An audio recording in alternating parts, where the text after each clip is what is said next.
السلام عليكم ورحمة الله. إن الحمد لله وحده والصلاة والسلام على من لا نبي بعده. أعوذ بالله من الشيطان الرجيم. بسم الله الرحمن الرحيم.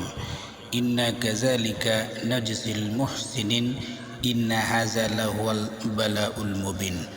وفديناه بذبح عظيم وتركنا عليه في الآخرين. সালামুন আলা ইব্রাহিম। ইব্রাহিমী কুরবানির সংক্ষিপ্ত ইতিহাস বর্ণনা করে আল্লাহ বলেন, যখন ইসমাইল আলাইহিস সালাম তার পিতার সাথে দৌড়াদৌড়ি করার মতো বয়সে উপনীত হলো, তখন তিনি ইব্রাহিম আলাইহিস সালাম তাকে বললেন, হে বৎস, আমি স্বপ্নে দেখেছি আমি তোমাকে জবাহ করছি, অতএব বলো তোমার মতামত কি?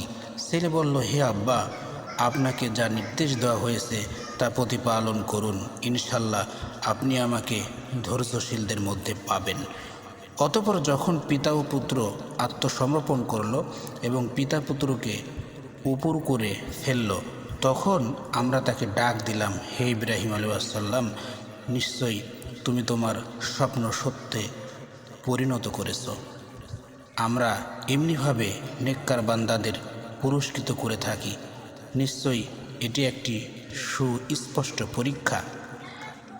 আমরা পরবর্তীদেরকে এর উপরে অর্থাৎ কুরবানির প্রথার উপরে ছেড়ে দিলাম। ইব্রাহিমের উপরে শান্তি বর্ষিত হোক। আল্লাহ রাব্বুল আলামিন সূরা সফফাতের 102 থেকে 109 নম্বর আয়াতে এই ইব্রাহিমী কুরবানির সংক্ষিপ্ত ইতিহাস বর্ণনা করেছেন।